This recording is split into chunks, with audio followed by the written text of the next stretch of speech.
Rachael Kay Albers. Welcome to the Scenic Route Podcast. The view is amazing. I know, I'm gorgeous. And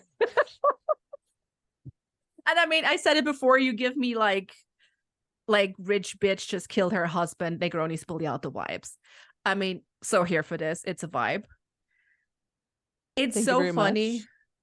I think a couple of episodes back, way back, and everyone who is like a Scenic Route diehard will probably remember, there's one episode where I'm saying, you know, it just came up with like what kind of podcast we're listening to. And I'm like, oh, I really like Marketing Marketing with Rachael Kay Albers.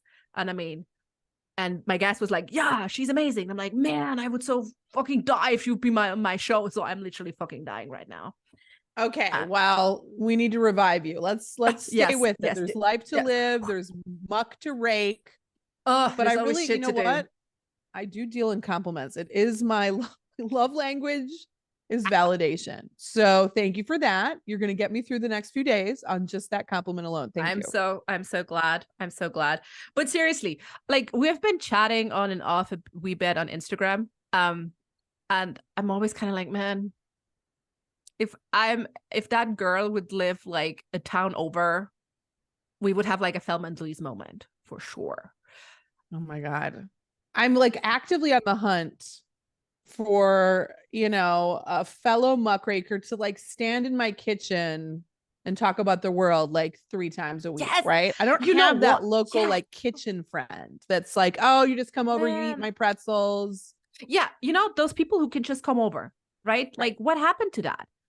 I feel I think they're out there. I know that yes, I know like, they're out there. It's a very 90s sitcom thing though, where it's like you always have the neighbor that comes over and eats all the snacks. And I think I grew up like a Joey. You need a Joey. Being an adult means you have a neighbor that comes and eats your snacks. And you know what? Like, but I would also bring you snacks. Like I'm that kind of friend.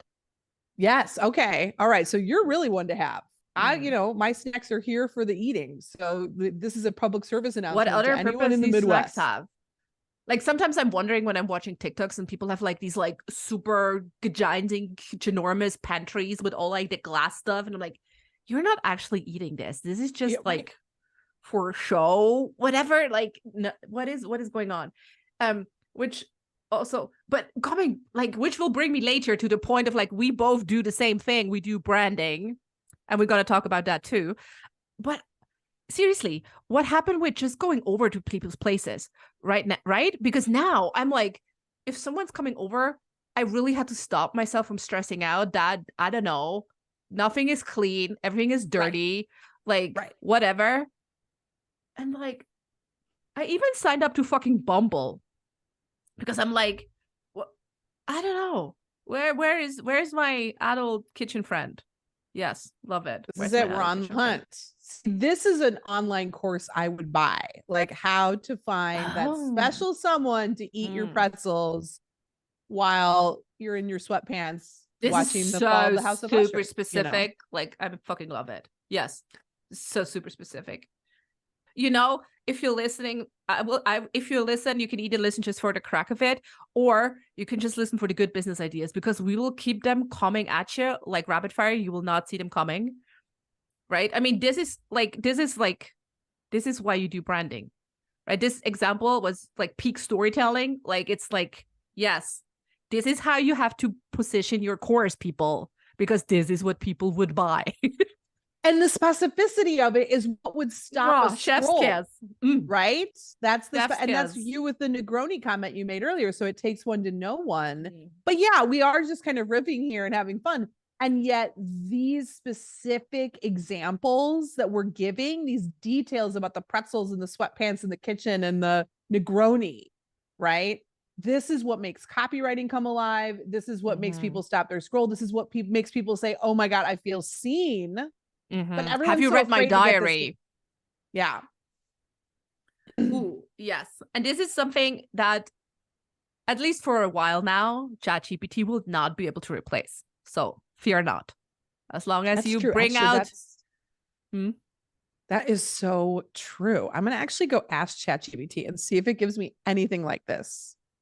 Well, maybe the chief for the new version maybe could, if you would feed it and train it with your brand voice and language. But I mean, it will have a hard time still with like super short notice pop culture references like the fall of the House of Usher. Mm-hmm. So if you can weave that in, it's always a good sign. Okay, what is ChatGPT saying? Okay, so I said, give me a description of a friend who comes over and eats your snacks. Okay. All right. So, you know, I could work on my feeding, but listen, we're doing this live. This is happening. And it gave me all these descriptions. It's still, I'm going to tell you right now, the verdict is out. The snack enthusiast has an insatiable love for snacks and a key eye for finding the most delectable treats in your pantry. They're always on the lookout for something to munch on. That's like a title that someone would write on B School. You're totally right. Listen, this is fine. Like, but just say, there's nothing. Yes. Spontaneous visits. Okay, actually, that's not. This friend has an uncanny ability to show up unannounced at your doorstep, even with a big smile and a "Hey, what's for snacks?" greeting. That's actually hilarious. Hey, what's for snacks? It's cheesy, but okay, yeah, we can let it pass. Snack connoisseur. See, this is a repeat, if you ask me. They have a knack for selecting the best snacks available. Their snack choices are not random. They're carefully calculated to satisfy their taste buds. This is the same as the first one. Guilty pleasure sharer. This friend is unabashed about their love for snacks and won't hesitate to admit it. They often bring up the subject with phrases like, "Your pantry is my happy place." This is actually way more specific than I thought ChatGPT would be. Yeah, honestly. Your pantry is my happy place. I mean, I could work with that. Honestly, yeah, that's the thing. All right, so now I'm nervous about ChatGPT. Always snack ready. Your friend is ever prepared with ingenious snack saving strategies. No one would say ingenious ever. Or snack saving strategy. What the hell is that? Right? I'm moving on. I can't even do it with this one. Snack time conversationalist. Whether you're watching a movie or playing games, like watching The Fall of the House of Usher. No, this is not what ChatGPT said. I'm peppering it. I'm adding the human element. Yes, that's what you do, people. If you use ChatGPT, like it's cool. You're going to use it. Pepper it up, spice it up, your all the way up. Always manages to incorporate snack-related topics into the conversation, like, did you know they make a limited edition of these chips? Okay, who do you know who would ever use that as a conversation? Did you know they make a limited edition of these chips? I mean, nice effort. I must say, though, I have a friend. She works in like the R&D lab of a chips factory.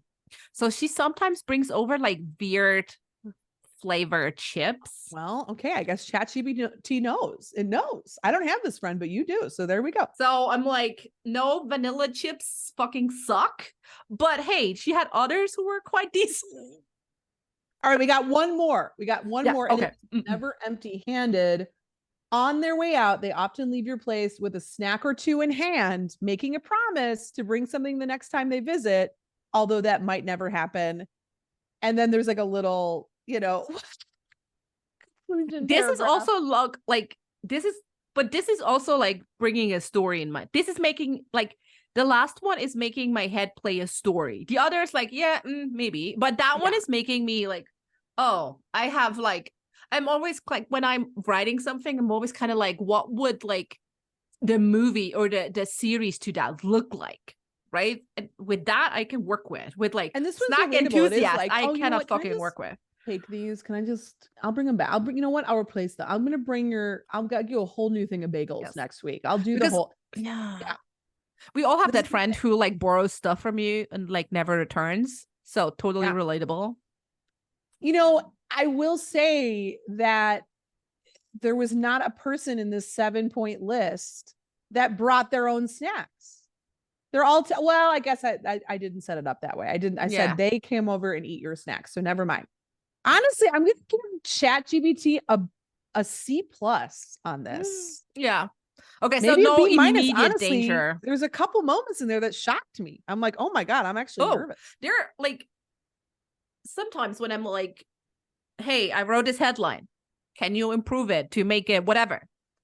Give me 20, whatever. And at 102, I'm like, damn, girl. Okay. Whoa. I know, I do that too. And you know what? I have so much therapy to do. And I'm getting over it slowly. I'm getting over it because like I'll have ChatGPT give me ideas for things, or what's another way to say fill in the blank, right? I'll give a phrase and I'll be like, what's another way to say this? And then it'll give me the way. And I'm like, again, another. And I just keep asking it for more because I'm like, no. Yeah, word hippo is dead. Long live ChatGPT. And then I feel I have to like work through my internalized, like, oh, I'm sorry to be in position, ChatGPT. I'm like, I'm sorry to like be too much, like I'm asking a lot of you. You can always ask nice.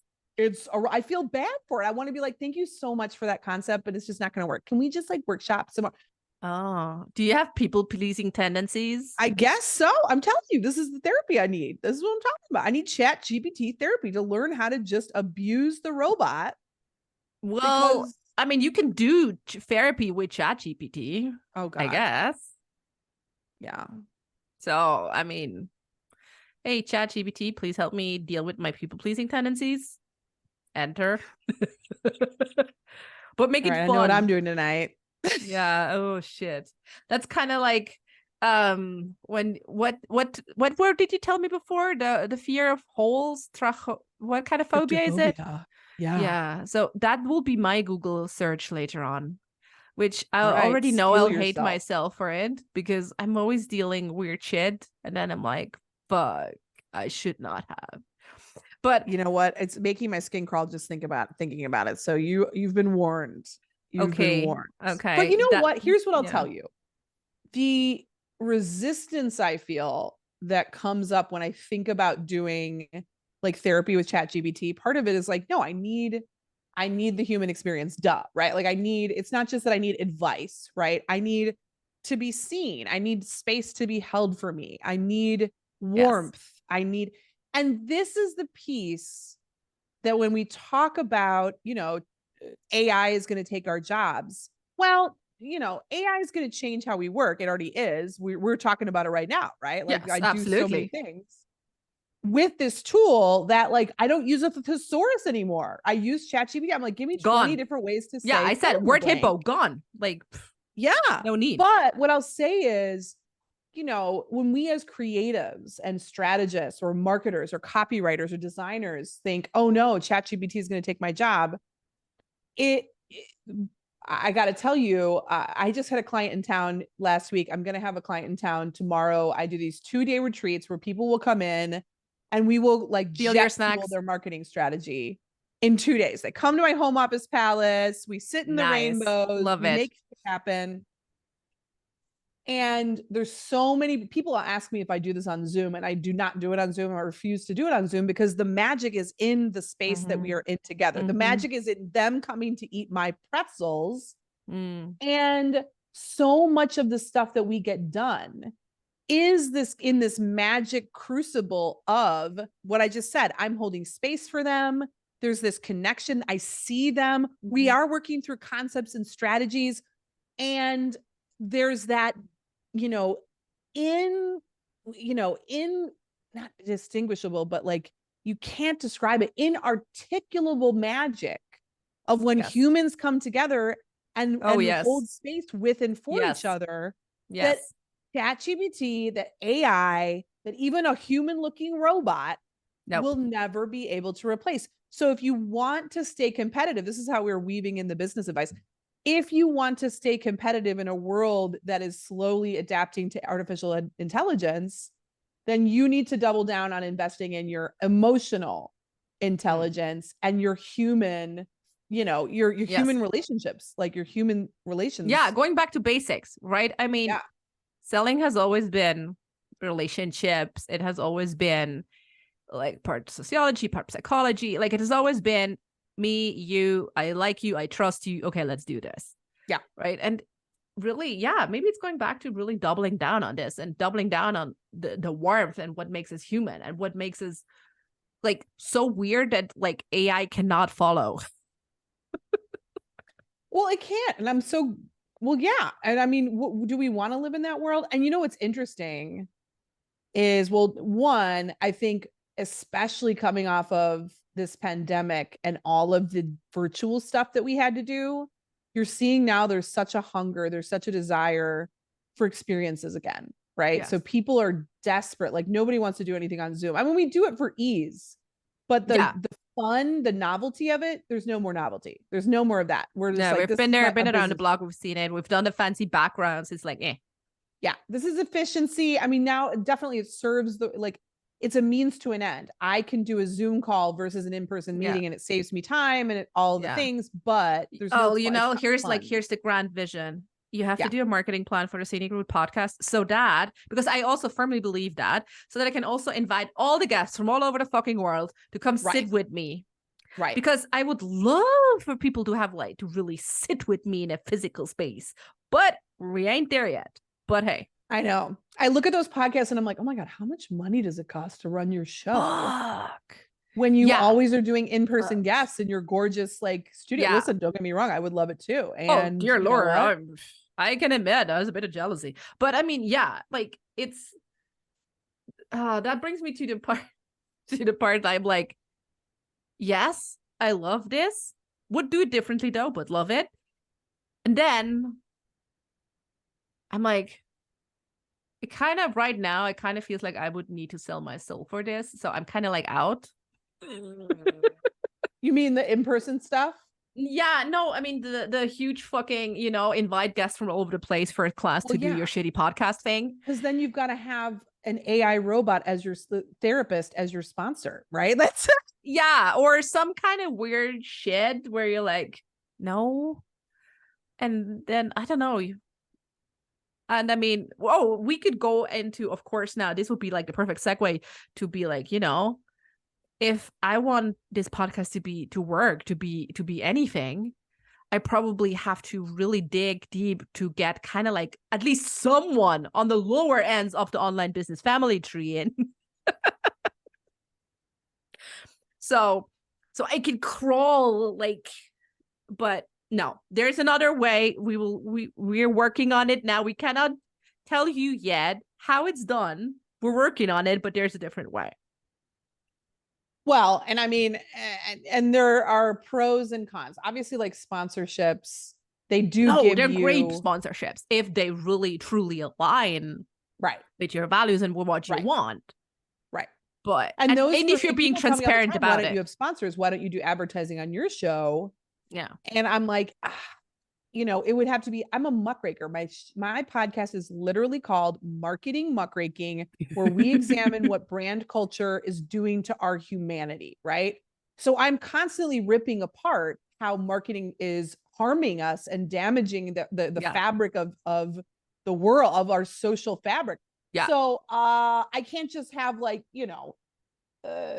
sports drink company, or I don't know, you hear better whatever, or you hear a razor or a pheromone perfume or some kind of weird goop shit company, or perfume, or who the hell, or I don't even know. And I'm not saying that those companies are bad, but because my job is to look behind the curtain of how companies are dysfunctional and marketing is wallpapering over their dysfunction. I would have to 100%, in my case, finding a sponsor would be so tricky, where it might not be for someone else, because I, as a muckraker, would have to know inside and out that I really stood behind this company and their practices and their source, everything, right? Everything. And that's a lot of work, to find that. Oh, and the bigger the company, the harder impossible it gets, right? I mean.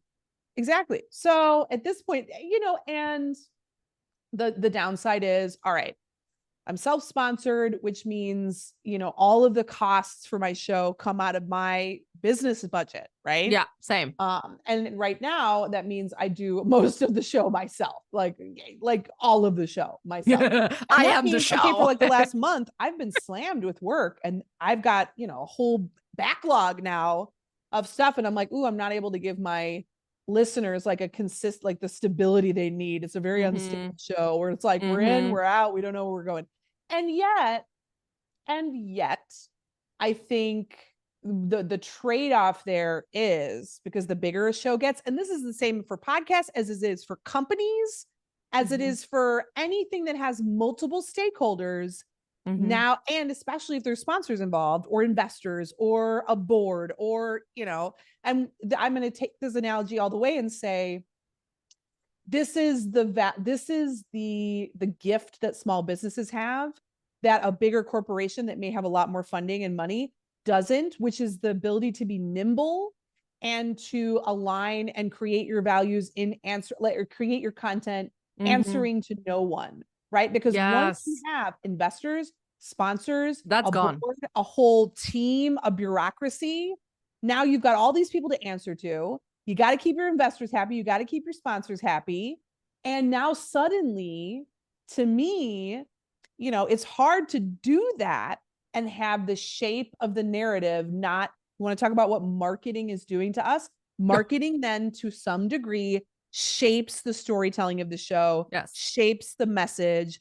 And that's a dangerous place to go, to be in, right? And so, and there's pros and cons, but right now, there's always pros and cons. I mean, I've just been the other day. I was talking to, like, I was kind of like at a networking thing, and I was talking to people. I'm like, and it started to be really like a great discussion about, you know, branding and like how we have to engage with also the roots of branding, which are rooted in racism and supremacy, classism, colonialism, and everything.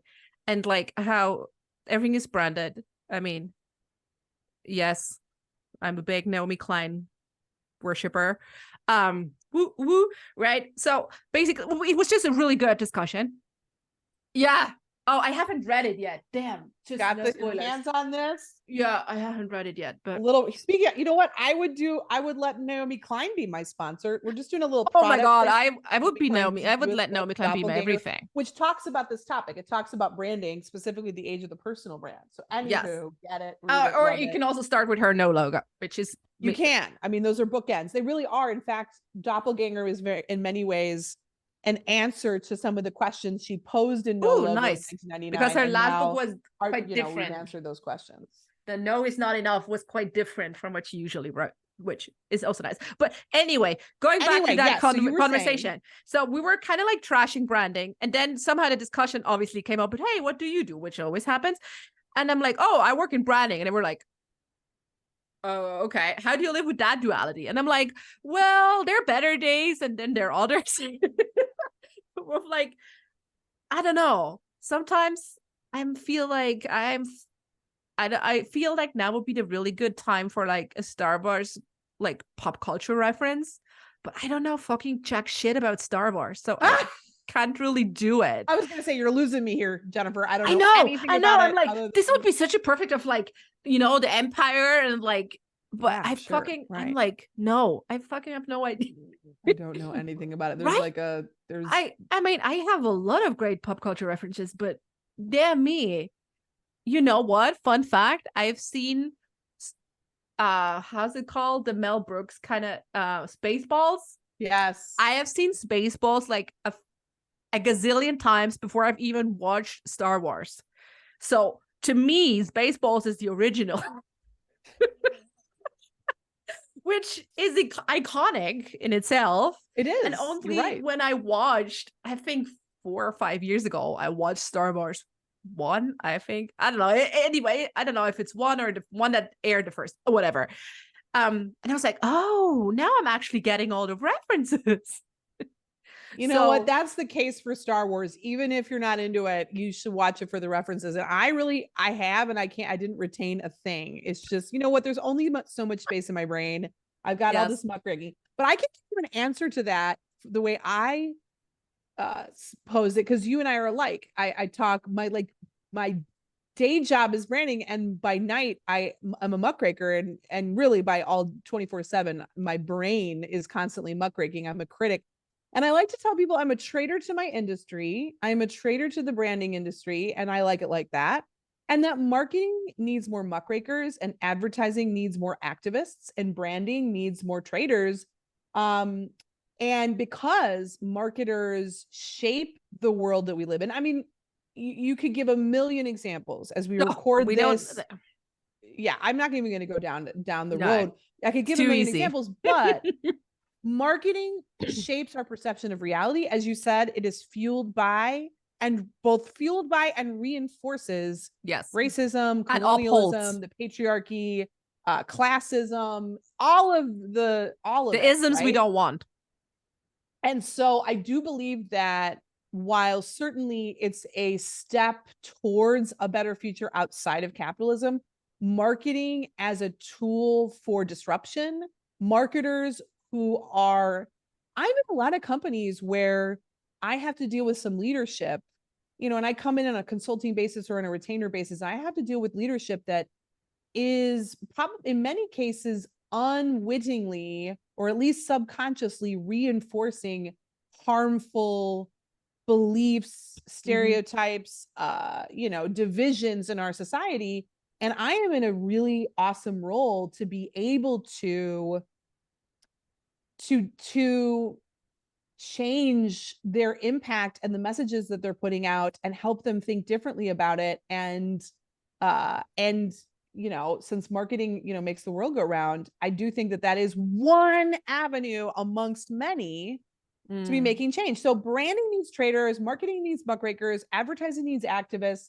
That's how you can talk shit about branding and still do it as a job. In fact, I just, we, I think, are one of the only industries that has a really hard time critiquing itself. Educators, for example, my friends who are teachers have no problem saying the education system is broken and needs reform. It's fucked. It's not serving students. It's not serving teachers. They don't feel bad for doing that. And I don't think we should feel bad or feel that we're not doing our jobs to talk about how the structure that we're forced to operate within is inherently Here comes another $1 million idea. The people. Yeah. Instead of with marketing and branding, what we're good at, like hosting award ceremonies for shitty campaigns. Right? So we should do an award ceremony for the biggest destructors. We should have like a conference where we're like a muckraking conference, and we like give awards to the biggest disruptors and the biggest muckrakers and the biggest whatever. Instead of can I be the shittiest campaigns. Contrarian about that? Because sure. I think that I think where a lot of people's brains would go on this, they would think about big glitzy campaigns, like bleeding heart campaigns, where a message of that's going against the grain just a little bit is baked into the ad. I'm going to tell you something. Edgy. Or it's about an issue, right? Like every Super Bowl, there's always a few brands who will make a social commentary through their Super Bowl ads. And some people would look at that and be like, look, that's change. That's not the type of muckraking I'm interested in. Although, hey, you go on with that. I love it for you, Doritos or whatever. That's you try that.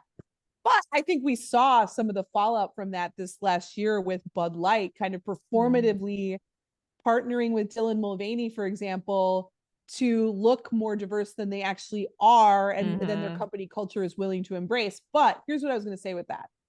The unsexy thing about being an actual disruptor within advertising and marketing and branding is I think that a lot of my work to help reform this industry is to teach my clients that if they want to advertise, market, brand in a way that honors the agency of their audience, that is in line with their values, that is not artificially accelerating the building of trust just to make a sale or to push someone to make a decision they're not ready to make, which is really ultimately what branding's job is to do. Advertising, marketing specifically, it's meant to override our instincts. Yes. I have to teach my clients to be willing to part with short-term profits in the service of building a business that is in alignment with their values and is doing right by the humans and the environment. And that's not a pitch that's going to get you a lot of clients, though. And that's not something you could see on the sleeve either. You're not going to be able to see that on the surface of a company. So it would be really hard to give out awards for this, because it would really be like the award for which company reduced its profitability in theory, like in one sense, but improved its overall human and environmental impact in ways that are almost very hard to quantify. Does this make sense what I'm saying? Yeah, no, it does. And I mean, this is where all the struggles of like these like CO2 certifications and compensation certifications and what the hell not comes into play, right? Like there's a shit ton of labels, and we hardly know what is really behind it, how they quantifiably measure shit. It's like, almost all, and it's all branding. That is branding. It's bullshit. That is all branding. Ooh, dear Lord. Yeah. Like, okay, like burning down the house here and just setting up another house in Indonesia, that's fucking branding. Like, do not fucking kid yourself. Like, seriously, what are you doing? Right? Like, it's, yeah. Or H&M doing like, oh, we take back the clothing. Sure. You, whatever. Like, whatever you need to tell yourself to go to bed. Yeah. And that's also just a marketing campaign. So it's like, yes. So that's the hard thing about doing an award ceremony. Yeah, I know. Is that you would never be able to know the real. Okay, maybe it just was a desperate attempt of something to create so we can hang together in real life. Okay. But I do feel like some sort of a convening of the muckrakers, some sort of a meeting of the minds in terms of discussing this topic and exploring it together as a group. Now that I'm down with an award ceremony, I love. Yeah, not a okay. So maybe I love a reason to get like a think tank type thing, or a podium discussion or something. Yeah, I love an unaward. It's like, you know, give yourself the award. I don't know. See, this is where my brain is going. Yeah. Oh, but it's lovely. We do an unaward ceremony and everyone gets a fucking award. And they give it to themselves. I don't know. It's like a whole thing. So look at us. This has very Tony Robbins vibes though. You know, like you give the award to yourself. And then if you want to have like a more glitzy award, we're going to charge you more. And then you can give it to yourself to honor your true self, which we help you find, by the way, because you're unable to find it yourself, you silly little thing.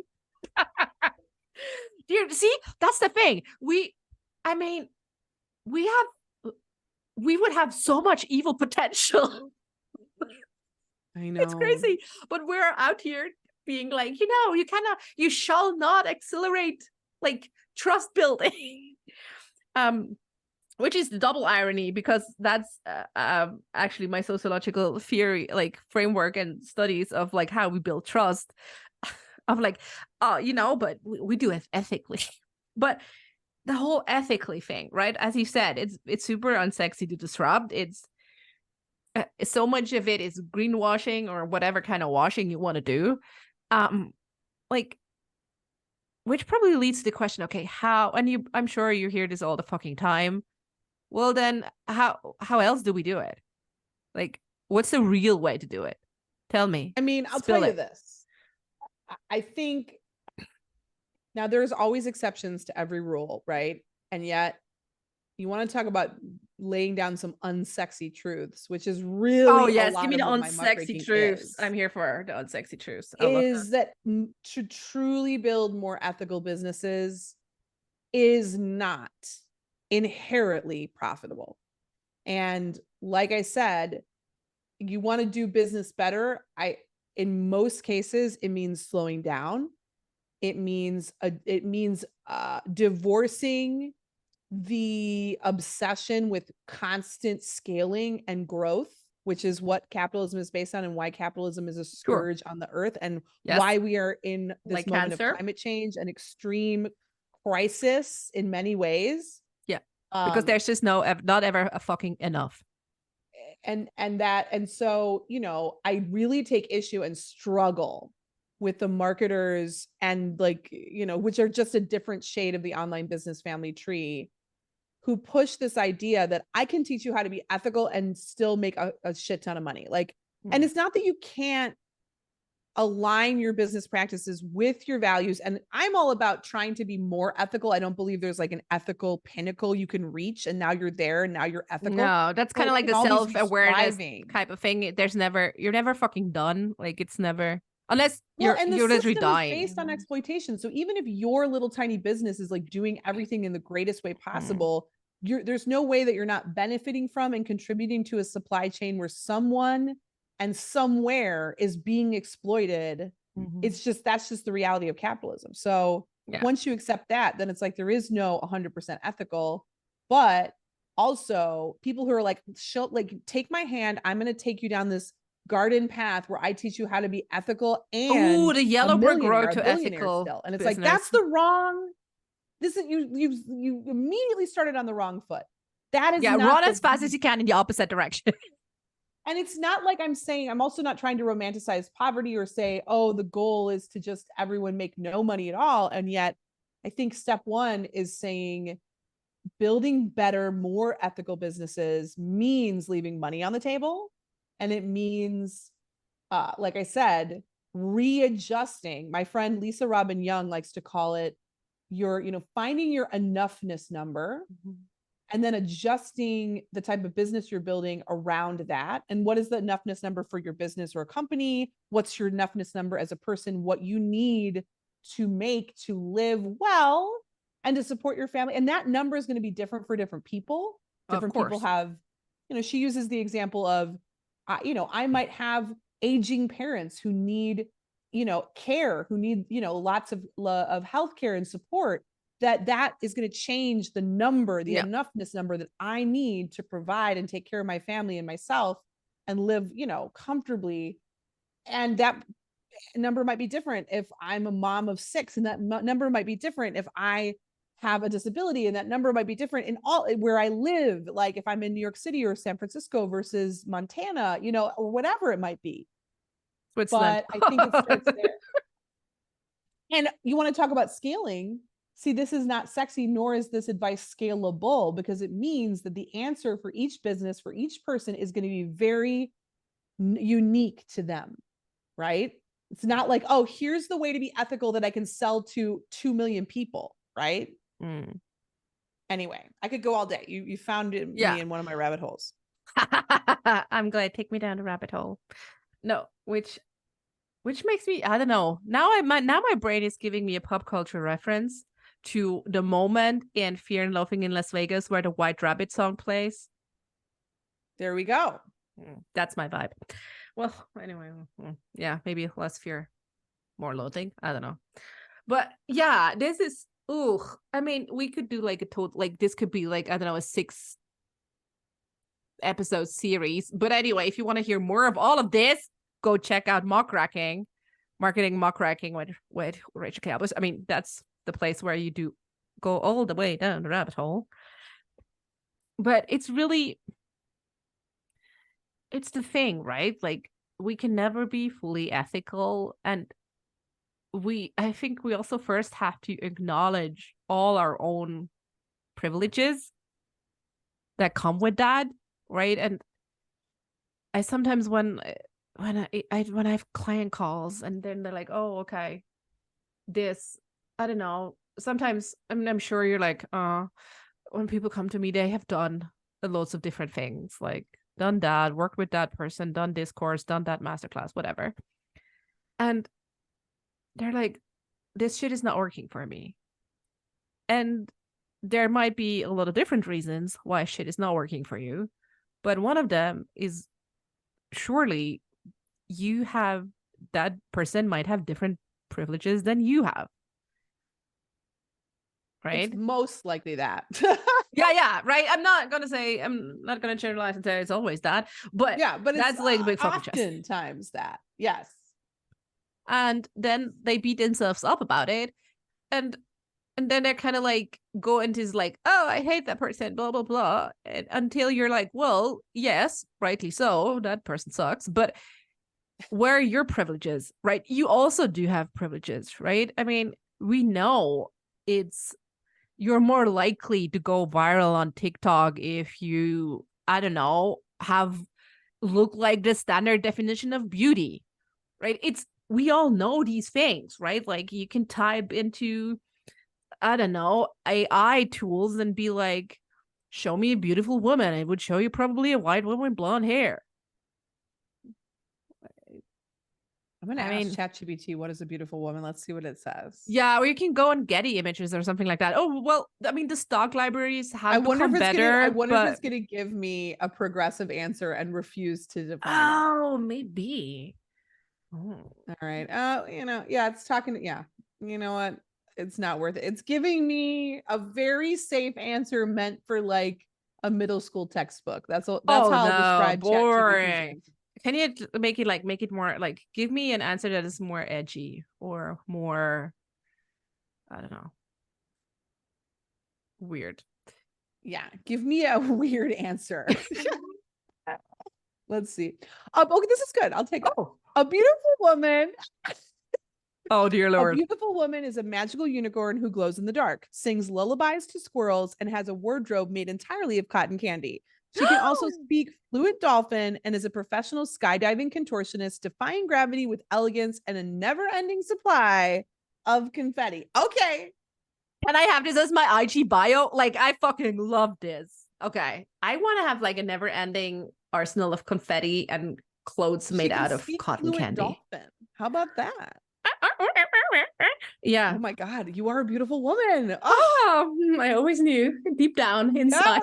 Yes. Okay, so I appreciate ChatGPT. And now I'm really nervous because I'm like, well, at least I'll always be weirder than ChatGPT. No, I'm not. No, this is pretty fucking weird. I'm sorry. This is really pretty fucking weird. Yeah. And I know, you know how weird it is. I'm gonna hammer out another pop culture references. Ooh. You know how weird it is? It's as weird as the ending of the episode 2 of The House of Fall of Usher. Ooh. Weird, but way more. It's like it's a very happier ending. I'll just say that. Confetti versus you'll have to watch. Yeah, you have to watch. I mean, it is raining. No. Maybe not. It's not raining confetti, but it's raining. So yeah, it is. You're right. Right? Like, I mean, hey. Listen, you know what? I got to tell you, put a content warning on here if you choose to watch this show. Oh, yeah. You got to be into the dark stuff. This is definitely horror, gore to the max. Yeah, but it's not like, but you know, it's not kind of like, I don't like the super gory things like Saw or the Hills Have Eyes, that kind of things. Not into that. But that slow burn mixed with, oh, I'm so super intellectual and I have Poe quotes references all the time. That's kind of like, okay, that I'm kind of like digging. It's literary gore. It's literary horror, right? There's a lot of Edgar Allan Poe, like Jennifer said, and so it's got that going for it. But it's Edgar Allan Poe in a 2023 universe. There's a little touch of Saw, just a touch of that. So yes. Yeah, there's a touch, but I mean, a little touch. I'm talking about everything women. Oh yeah, which one was your favorite? You want to go viral on TikTok? You're more likely. We're talking about privilege. Another way of saying privilege, because sometimes that word is charged for people. They have a hard time seeing past it. Is advantages, right? It's advantages because you can, you know, what you may lack in some degree of class privilege or race privilege or gender, you know, all of the things, right? You still may have certain advantages, right? Like one advantage when it comes to building a business or being a creator on the internet is, and this is, you could see this as a privilege or just as an advantage, is being early to the game. You're more likely to go viral on TikTok if you went viral 3 years ago. That's actually the truth, right? Yes. If you were early to that platform, if you were early to online marketing, if you were early to any game, right? You are more likely to be successful in it. Right? Because you're an early leader, you're recognized, and now you can just go off of that momentum from now until the end of time. That's an advantage that you may have or that you may not have. And that is an advantage. A lot of these people in the online business family tree, that was pretty much, I talked about this, speaking of TikTok, with Molly McPherson, which a lot of people know as the PR lady. She's known as the PR lady. She's incredible. Yeah, I love her TikToks. She very openly acknowledged on my show that a lot of her success, now listen, she's great. Her content is incredible.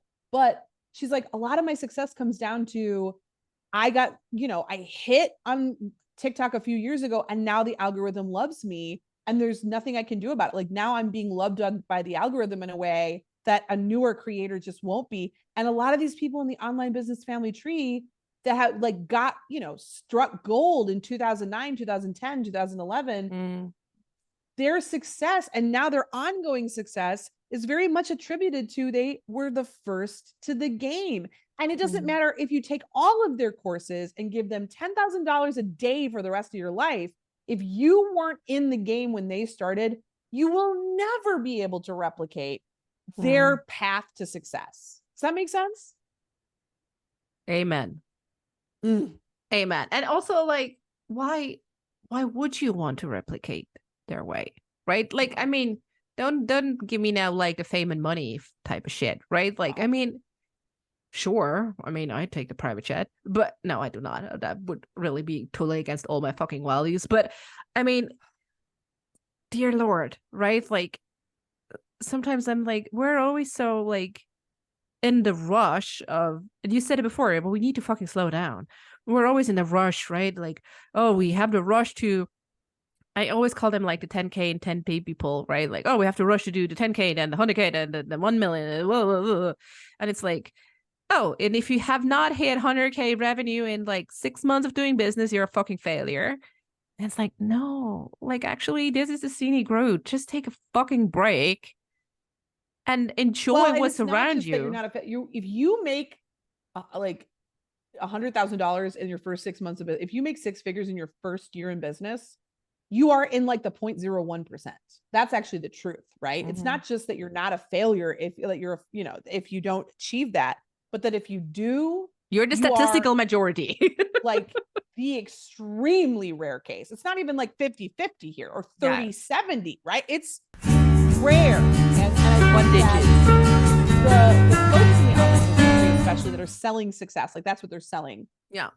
You know, are selling a statistical impossibility, right? For their most, they know they're going in with their eyes wide open that the majority of their audience, like 98% of their students, will never achieve the results that they're talking about ethical business, you know, seducing them with. And yet at the same time, the other side of this is like, why is everyone in a rush? And why would you want to copy one of these online?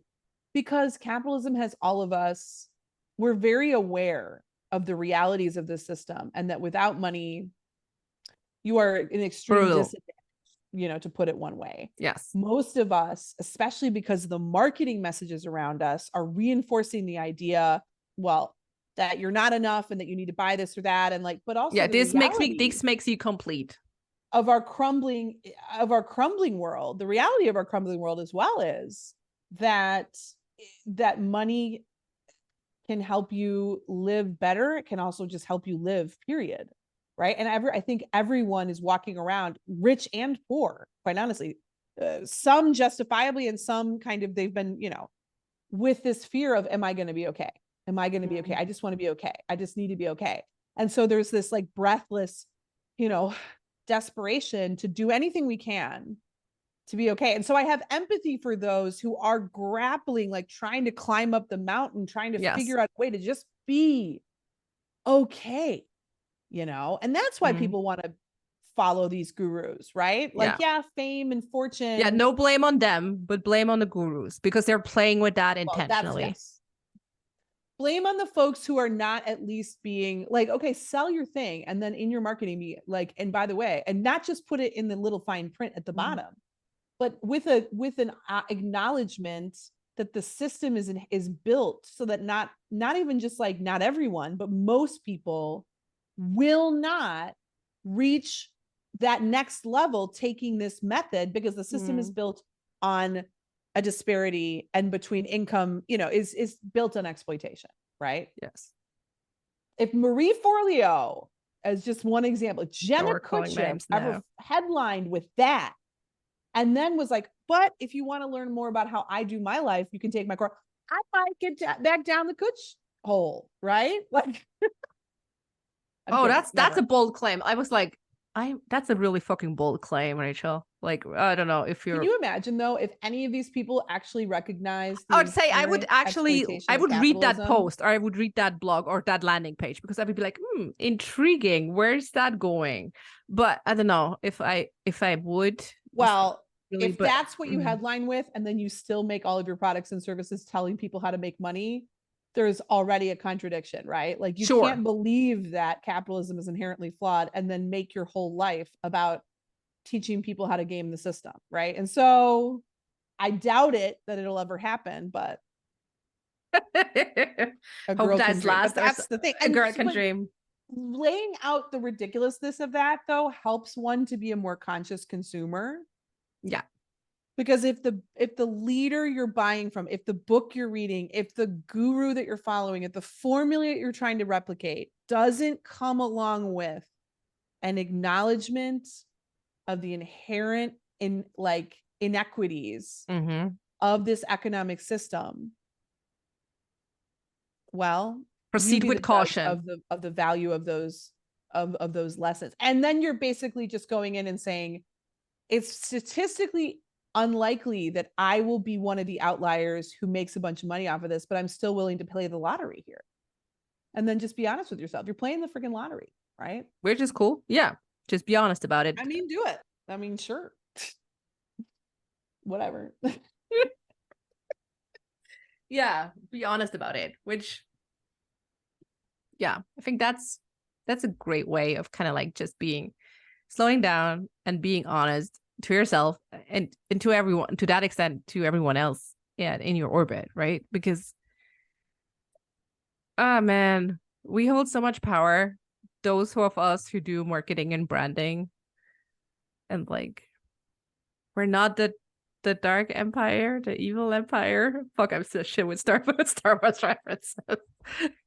But to kind of like wrap this up, I do a thing at the end where I'm kind of like have 5 rapid fire questions. You ready? Yes. She's nodding and like cursing myself internally. Okay. No, I'm here. I love it. I know you're ready. You're born ready. So I'm not. Let's do it. Okay. If you could instantly master any skill, what would it be and why? Taking care of plants. Because that's what life is all about. I don't own any real plants. They're all fake. It's my greatest, one of my greatest sources of shame. So I'd love to be a plant mom. Let's go. I love this for you.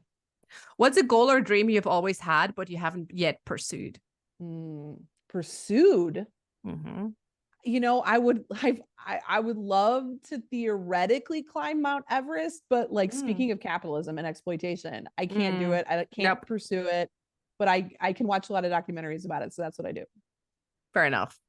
If you could have dinner with any historical figure, dead, alive, whatever, who would it be? This is a tough one. Ooh, this is a tough I know. One. I know. I always have like a dinner party guest list. This is so cliche. Do you want to? I want to know what was the truth about this, though. I think I would choose Jesus Christ, and I'm not saying that like as a person of faith. I'm saying that as a person who lost their faith. So I want to know what the truth is, right? Like, I want to muckrake. I want to muckrake. Oh, you know, Jesus Christ, whoever that dude was. You know, I don't know what he was, but I would love to know. So, you know who I would invite to a muckraking party? Mother Teresa. Yeah. There's a lot of muck there. Yeah, there's a lot of muck, but I don't know if you know, she would be down. I think some of that muck she might be hiding. So I that's what I've heard. I know, but that's why we muck deeper. The truth, but yeah. And you know, if it would be a regular dinner party, do you want me to tell you mine? It would be Janis Joplin. Ooh. That's an ongoing guess. You know what? I don't know if you want Janis to be the one who's eating your pretzels, though. I feel like that could make for a chaotic life. But you know, yeah, whatever. Okay, we have 3 more. I like what. Okay, this is easy because it's for brand people. What are 3 words you would use to describe yourself, and why those?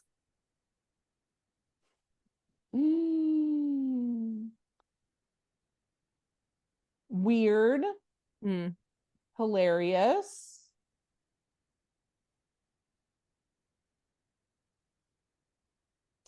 exuberant. Ooh. Now I know who always asks ChatGPT for, give me another word for blank. Okay.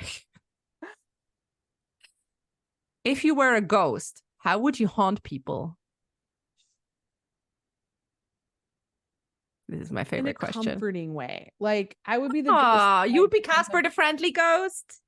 Yeah, I would come in and it'd be like, you know, when you like a warm like, oh, I feel better. I'd like be the ghost I want to see in the world. I want that ghost. I want a comforting ghost to comfort me at night.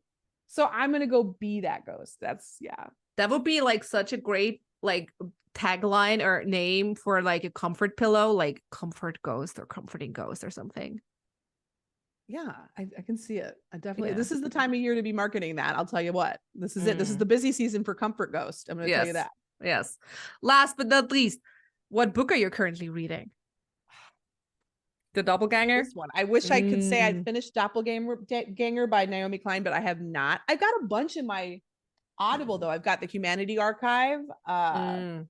I've got, and you know what? I've been reading Harry Potter with my 5-year-old. So I've got those 3. I love this. Ooh, and I feel like that's, that's a whole other conversation. Can we still about... can like Rachael Kay Albers give us the deeds? Can we still read Harry Potter? Yeah, I know that was exactly where I was about to go. Can we while I'm doing it? Can we still read Harry Potter? And I've never read it myself. And my daughter watched one of the movies and was really into it. So I'm like, well, now we have to read the book. Okay, we got to do the actual book. In fact, I used to have it the other way. When I was a kid, it was like you weren't allowed to watch the movie until you read the book. So I kind of broke that rule. But I've been listening to it and I really am wrestling with this question of, can we and should we, from an ethical perspective, consume the art by people who we know either historically were or are currently harmful?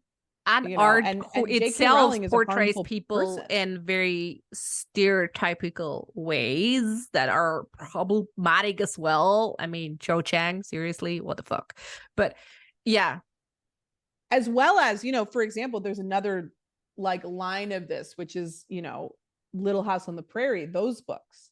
And oh wait, there were books? I never knew that. I just know the series. Yeah, it's a whole series. And there's a lot of racism in those books. And so like, and that I didn't remember as a child. And now that I've encountered it upon reading these to my daughter, I like changed the storyline. Like I will adjust, I will not read it outright. And I have used it as an opportunity to talk to her about changing narratives. And like, this is people sometimes believe, or this is what we are very, I'll just say this. My daughter is Mexican-American. Her father is from Mexico. And so we have a lot of conversations about colonialism. I know it sounds ridiculous, but we do. Like to be talking about with your 5-year-old, but I think it's necessary. I love this. And we talk about, white people colonizing not just the United States of America, but, Mexico, Latin America, the whole world, right? And that's just conversations that we have in an ongoing way. So it does actually come up when we have read a little bit of Little House on the Prairie. It started last Christmas. I read like the Christmas chapter for her, and then I read the whole book and I was like, oh my God, I don't remember. And this is the thing. So we talk about that. And I will just say that the case against that conservatives will often have about like, you shouldn't talk to your kids about this, is that they're going to be ashamed. Like little white children are going to be like ashamed of themselves and feel guilty. And I'll just tell you, I'm raising a little girl and she's not ashamed at all. It's just the opposite. Shutting up and being quiet about it will breed shame. Yes. So for her, it's just, this is the way, because it is just the way it was. It is the way it is. This is the facts. These are the facts to do fucking better. What white people have done to the world. We personally, you and me, did not go do that thing. We have our own reality that we live in within capitalism that is much more, the harm, right, is more subtle. And it's just the truth, right? It's just the facts. So there's what's there to be ashamed of. It's more like, okay, and now what are we doing? What are we doing next? What kind of world do you want to build? And those are the questions that we, where do we go from here? From a 5-year-old perspective, obviously. So it's very, it's a different conversation than you and I would have about this topic, right? But that's really the question. What kind of world are we going to build? Now that we know that sounds like a YouTube Kids series. This is it. Yeah. YouTube Kids series. I swear. I would watch it with my kid for sure. I don't know if I'm the one. I would consult on it though. I don't know if I should be the leader of this conversation. I don't think so. I don't think I'm meant to be the leader, but I'm the leader of the conversation in my house with my child, right? There you go. I agree with you though. There probably is a series about this.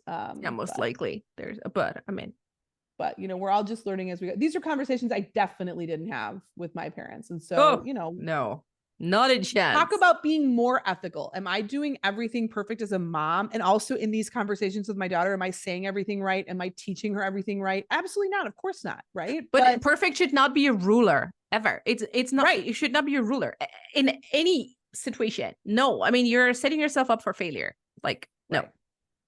But at the very least, I know how my parents talk to me about these topics and how I have spent a great deal of my adult life like deconstructing what they taught me.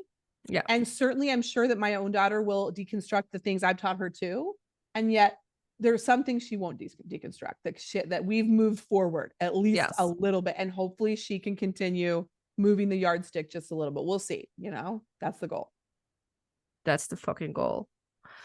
Man, it was one of my goals to have you on my podcast, and woo, woo, woo. Cross that list. Ghost. Thank you. Rachel, it was my absolute fucking delight to have you on the show.